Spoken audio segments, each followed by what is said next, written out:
Hello and welcome to Marion County Today. I am Marion County Commissioner Kevin Cameron, and we're here this month to talk about our Public Works Department, and we'll be covering a few topics, one of which is about our roads and things that are going on with our roads, our parks, and also what's happening with the celebration at the Gallon House here coming up in another week.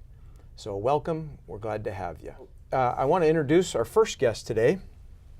Our guest is Steve Pretzler, and Steve is engineering with our Public Works Department. Steve, you have over 20 plus years, in the little time we got to know each other, 20 plus years in engineering and roads and public works, Yes. And we're really blessed to have your talent here in Marion County.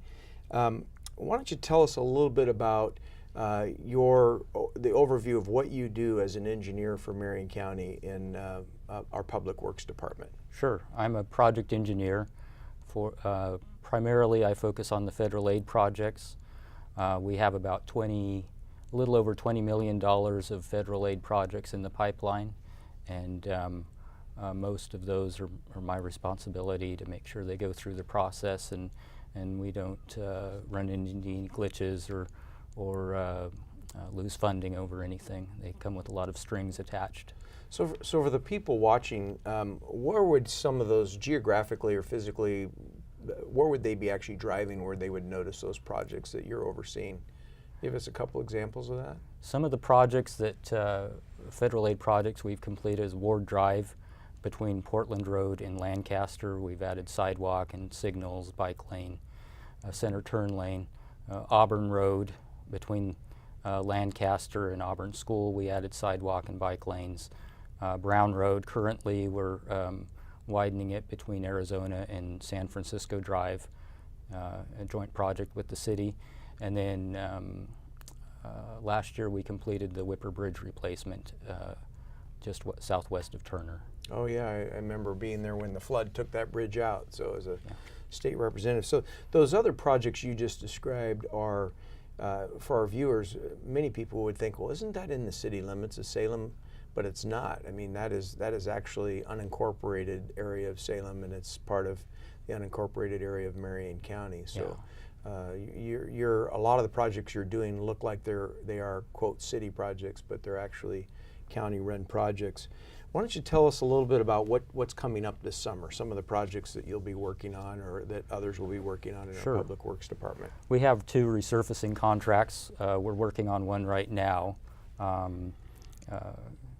various locations throughout the county. And also we're doing a project for the city of Kaiser. We're doing their resurfacing project and slurry seal both. And then we're also doing slurry seal with Silverton. We're including them all in one package, going out together. So we're replacing sidewalk ramps on Ward Drive. We're doing a safety project along the North Fork Road, which is a signing project and some guardrail.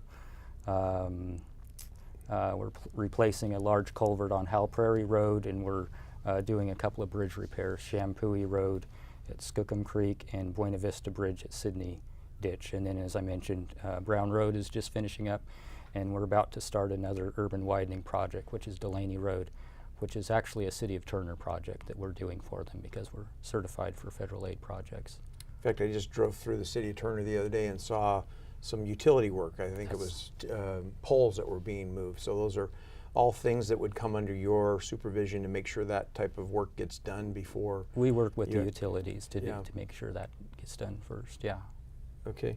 The other thing you talked about was, I thought it was interesting when you said you're doing work, or Marion County is, us, doing work for the city of Kaiser, the city of Silverton. So I think that's important to the people who are watching to understand that the intergovernment trade and efficiencies that take place. Mm-hmm. So we have equipment that others use, or we actually send our people with those equipments. Is there any thing that you think of all the projects that you've done, other projects that were like really successful that you're really proud of, that you would say? I mean, I think of the Whipper Bridge because it's an area that I love, but Anything that you want to highlight for I our think viewers? I think as far as work with the county, the project that seems to me like it helped the most people was the sidewalk and bike lane back to Auburn School. That's a lot of kids attend that school. I believe it's something like 640, and they all were walking in the ditches and the gravel, and you know, it was just a mess. And it seems like that project really helped out a community. It gave them a place to walk, and a lot of people that go to that school walk. So it seemed like it was a very beneficial project.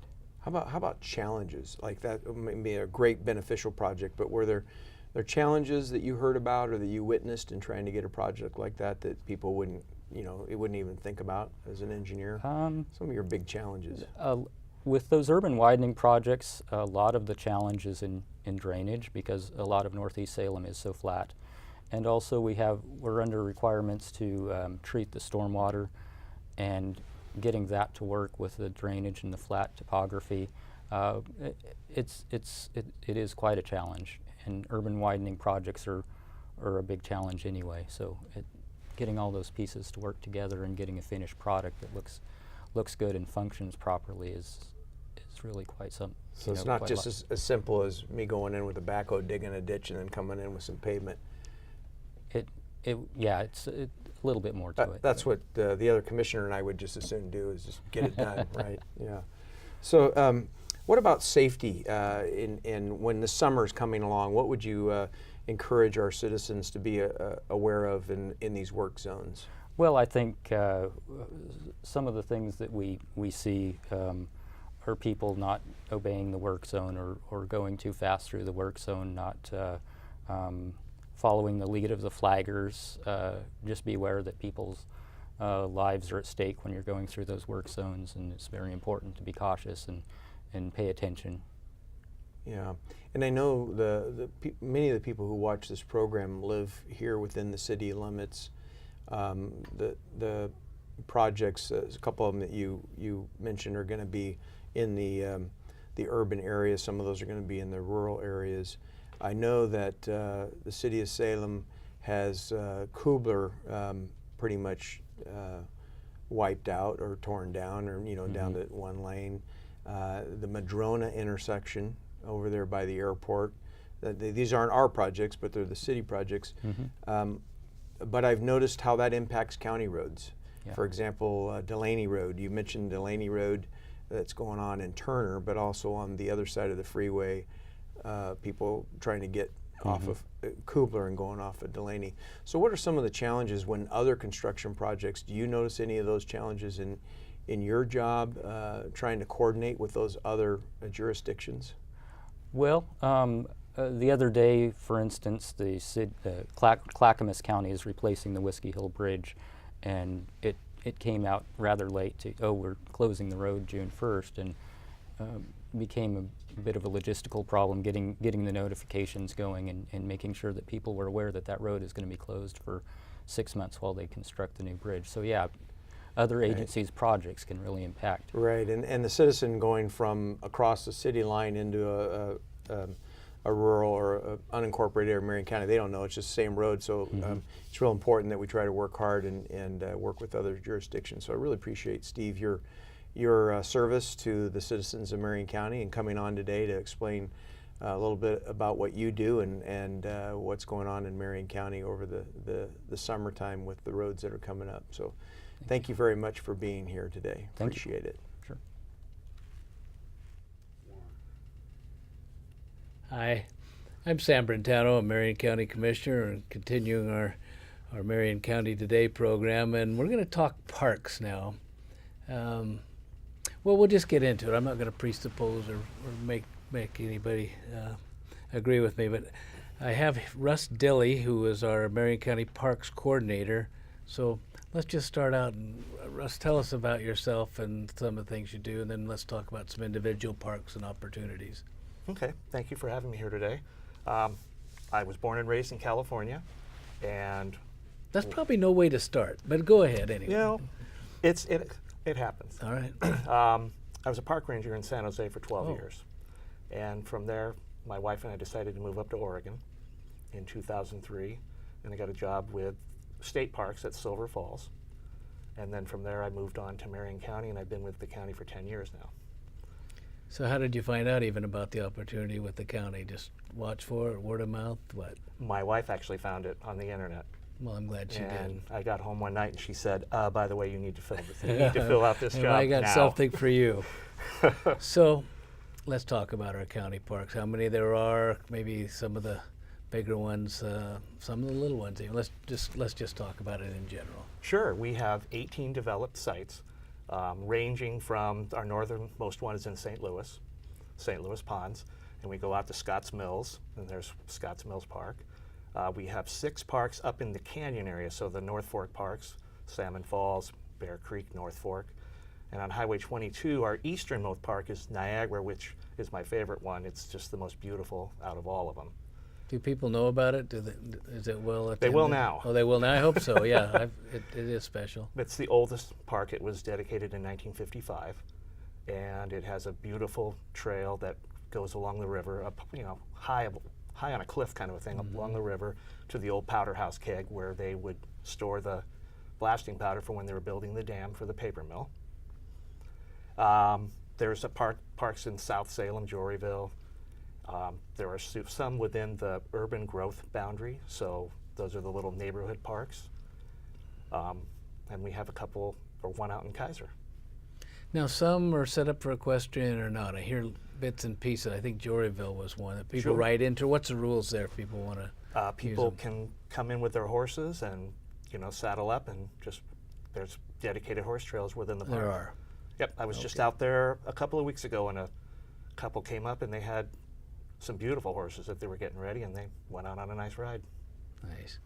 So, I don't know if the public knows, but we had special heavy usage on an always popular area up the Little North Fork and the parks that you've talked about already. But last year we had some problems too. Just probably overwhelmed it. Parking was an issue.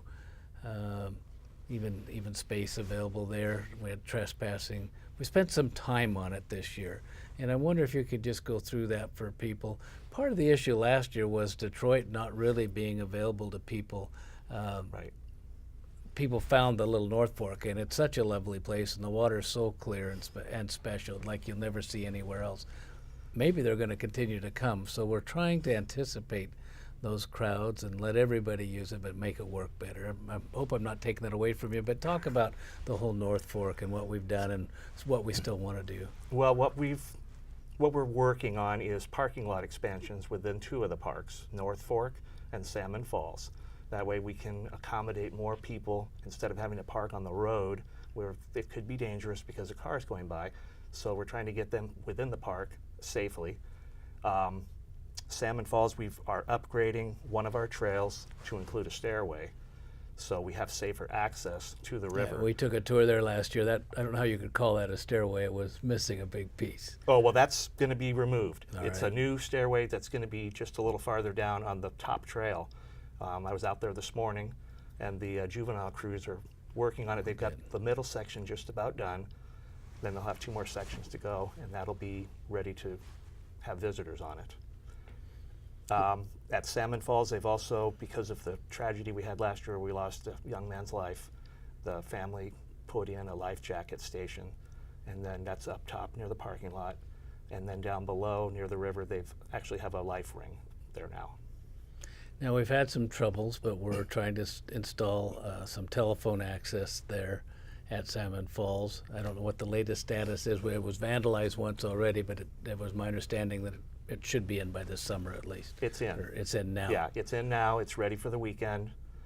People just have to open up the box and lift up the handset, and it'll go to It's 911. strictly for emergency use, but at least there is the problem there being, as you think people know, there's not much cell coverage up there. Right. And we want to get the word out quick. We did pass a couple of new things as commissioners. We passed a parking fee, so you will have to pay to park up there. And that's kind of to limit the numbers. It wasn't to generate money, but anything we do raise will go back into those parks. But, and then But what wasn't mentioned, trying to get them off the road, is it's safety too. But we're so afraid of fire up there that we've got to be able to always know that we can get emergency vehicles through easily. And I don't know, anything you can add on that? Well, we had the fire last year in North Fork, which for some people that I've talked to since then, they said it was probably one of the scariest moments of their lives, just because people were panicked and running out of there, which obviously is not a safe issue. But people just need to remember that if you're in a park and it's the season where you're not supposed to be doing any burning, please don't do any Yeah. burning, because This started just with a simple barbecue, if I remember yeah, this, what I and, heard. and an argument about the barbecue, Oh, and then I didn't know that the part. barbecue got tipped over, and that was that. Oh dear. So So there, and maybe related to these kind of things, are some new regulations up on the parks. The one I'm thinking of is alcohol in bottles. right, in the particular. newest one is the glass beverage container ban, but we've had the alcohol ban for 9 years now, and so we always want to reiterate that alcohol is not allowed within the county parks. And In the glass. other one is no smoking. There's a smoking ban makes within the sense, county too. parks too. So a lot of our parks don't have. We're really trying to put an additional emphasis to it. In fact, the things we've been talking about are that we've added, and you should talk. Why don't you just talk about Bear Creek and what's available and how people could make reservations, or how it works to actually camp up on the Little North Fork. Okay, yeah, Bear Creek, there, we don't have reservations because we just don't have the ability to do that yet. But there are 15 sites. There's a host that can help people get into their sites, so people can go up there, pick their site out, fill out the little envelope that we have for them, and then just enjoy themselves. There's plenty of trails, there's a river to go to, there's plenty of water facilities, there's 4 spigots, you know, we have, and also a site that's a pull-through. So if anybody wanted to come in with a trailer or a truck or a motorhome, we can fit that for, you know, for their accommodation. So there's room for just like one motorhome Yeah, in there? that's all we could do with the space that we had, was do one nice pull-through. So if you dreaming things, Russ, what would you want to happen with our parks in the coming years? Any particular project that we haven't talked about or aren't addressing already? Well, in the future, I'd love to see a second campground, and we're thinking about Minto Park up on Okay. Highway 22. It would be a nice RV park. And just some improvements to the older amenities. We're going to run out of time, but we haven't mentioned, didn't we put some new Yeah. playground facilities and different, well, Spong's Landing comes to mind. Yep. Any others besides that one? We did Scotts Mills a year before, Yes. and we've done Spong's Landing this year, and it looks like hopefully we'll have LaBiche Village done in the next year. And people are liking it? What are you hearing? Oh, people are loving them. So where can people find, we're going to run out of real fast. Where can they find out about our parks? Our website show where Yes. to go and how to get there? Yeah. All right. Well, thanks, Russ. All and right, thanks thank for you. the job you do, too. And I know this is your busy time, so thanks for coming in today. Thank you very much. Well, I'm back. This time I'm with Alan Haley, our Public Works Director, really one of the special people with Marion County, and I hope before we get done you find out all the different things he's responsible for and does well at.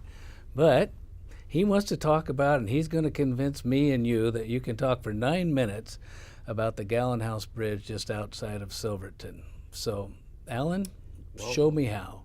We'll give it a shot. So this is the 100th year celebration. So, and we're doing a rededication this year, actually next week, next Tuesday.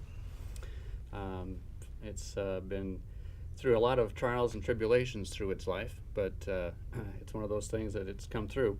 We did a new remodel of it in 1990. We did a big improvement to it on the to the roofing structure here about 5 years ago, and it's kind of back in mint condition. So it's a fun thing to go take a look at, and thing to take a look and do pictures of. So it's one of our about 140 bridges, but it's the only active covered bridge in Oregon. So Do you know anything about why they built it there and covered? Has any of that showed up? well, it crosses Abaquaw Creek, and there were actually several covered bridges back then that were built there, but It was just The the style of reason- the time, and sorry to interrupt you, but yeah, style of the time, and the reason they were covered is really to. Well, there's a lot of lore out there about why you would do it, but you do it to protect the bridge timbers. So if if you just built a bridge out of bridge timbers, it would last 8-10 years. And if you made a covered bridge, it would last tenfold that. Oh, I thought it was to keep my horse on the right road. Well, that's one of those other wives' tales. Oh. So that they would go across, and the water going underneath would scare them. So they It frightens me just thinking of it. so, but no, it's a good thing. We're doing a dedication, as I said, on Tuesday at 1:30, and we're going to have you and your other commissioners come out and help us do with the celebration. The road will be closed for a little while, but just so we can accommodate some parking and stuff. But the real thing that's kind of fun is the history of the Gallon House Bridge. Yeah, I was hoping you'd So- go through that. Well, and why is it named that? So, back in the Prohibition days, we had Silverton was a dry county, and Mount Angel, or a dry city, and Mount Angel was what we call wet city. That still makes sense, but go ahead.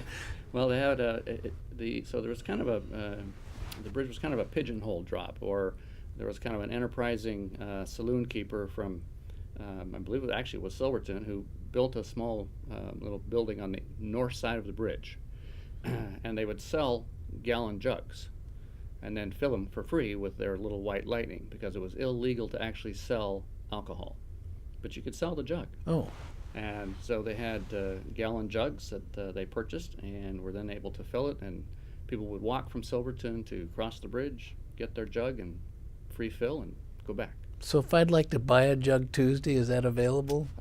We have a couple of jugs going to be sitting there, but I don't think I have any for sale. So definitely nothing with. Now, white are you lightning naming in it. names of those nefarious people of old? Do you have any names? I do not have any names. I have some don't. suspicious, and I'm glad you're not mentioning because I think they're relatives. But go ahead. So, some of the things that we're doing, we have a new kiosk that's going to be unveiled that the commissioners will help with. But we're doing kind of an annual celebration here, and one of the things we're doing is a photo contest. We have it's on our website for instructions on what to do, and this fall we'll gather all the photos that are submitted, and we'll have a team of people that are going to pick the winners. We'll have 4 runner-up and 1 winner. The winner will get a $100 gift card, and the 4 honorable mentions will get $50 gift Now, card. these are photos of the bridge itself Photos in of the particular? bridge. Okay. Mhm. And then we're going to display those photos, hopefully some at Courthouse Square, and then some at our the front reception area at our office on Silverton Road. So, and we have some sponsors. The Gallon House Pub was one. We had White Horse. I think it was Beer Haas, and the Goshi Farm. They Oh, did yeah, the donations for the gift. And card. this is the whole year, this program? The whole year. We were trying to do seasons, but it just didn't seem to work out. So we decided you can take the picture any season you want. We'll just judge them It'd at be the end fun of the to year. display something at the county fair, but maybe you could get some early entries and give samples, or I don't know if that's fair if it's a contest, but That's a good idea, though. yeah, it Still, would be. Maybe they could be judged twice. So, what else can you tell us about the Gallon House and the dedication? Well, Admit it, you've been through not, it all. Not a lot more. All right, see? But that's just fine because there's so much more. And I thought people ought to know, Alan, and I mentioned it earlier, but all the different things that you deal with and we deal with in Public Works. I could make the list. I could try, but would you mind go ahead? The people might not even know come under Public Works. Sure. Roads and streets, obviously, but go ahead. Certainly, that's the easy one, and then some might say easy is the garbage service. So Environmental Services handles our solid waste programs. We have our building inspection and planning. We do all the permits that we put out there. Emergency management comes underneath Public Works, and one of my other hats is the emergency management director for the county. And then, of course, parks you talked about earlier. We have. And then I've got a big admin division that we have take care of our facilities and accounting kind of stuff, kind of boring. And then, but one of our biggest sections really is our road operations division. They're out there day in and day out, no matter what the weather. And I think the safety item that Steve talked about earlier is a good thing to retouch on. that when our guys are out there and we have our flaggers out there, that we really want to have you respect the work zones. We're out there doing the stuff for you, and it's a big deal for us. It is big, but you could break down, and maybe that's where I'm getting at. I just started to make a list. I don't know if you mentioned planning in particular, but I know that's a big part of things. I wish I could read my own scribbles. Oh, communications. I just found out yesterday that Public Works is setting up the radios and make sure for sheriff and emergency operations and takes care of communications. Why can't I read? Doesn't matter. Oh, signs come up. Sure. Responsible for not only putting them out, maintaining them, and placing them in the first place. So the point I'm trying to make, a whole lot of subjects and a whole lot gets done. So I know there's operations year round, obviously, but in the summer, that's when the construction projects, so I know engineering if I didn't say that, construction projects are going on. You got to be gearing up, or maybe right in the middle of it, the busiest time of the year. It's a real big year for us this year, actually. We've been doing around 8 to 12 miles of resurfacing over the last many years. This year we're doing approximately 27 miles. That's great. So last year we had a big year with chip seal and we went to 36 miles. This year we're doing about 47 miles. We're trying to catch up with some of the deferred maintenance that we've had for years. It's a big deal. We do have some other projects that are out there. People driving Silverton Road and Cordon Road would see we have some signal interconnect projects that we're doing. We've got some federal aid grants to do those projects. That'll be in conjunction with the city, actually, and with the school district a little bit. It should be a big deal for us. It's a large dollar value. So I had the opportunity with Commissioner Cameron this last week. We went out and looked at some roads. This is going to be quick, Alan, but I wasn't happy, and I know you're not, with the condition of roads out in the rural areas. We have about 1,100 miles of paved roads, and our gas tax money doesn't buy as much, and our forest monies aren't coming at all. And I admire the job you're trying to do to get over it. We found a road, I'll say it in particular, Old Mahama Road, that looked like you'd like to just replace it, but there's nothing to do it on with a small population base, and we're not even going to be able to. I will tell it for you that you try to maximize the usage and the shape of the roads to keep it all going in Marion County. I'm going to wrap up. We got a brief look, and I'm afraid it's pretty obvious, too brief a look at Public Works here in Marion County, one of our biggest departments. They do so many good things. And I'd say, look at our website if you need to know more or would like to know more. Alan, thank you so much for being here and all Very the good. things you do. Thanks for having me. Appreciate it.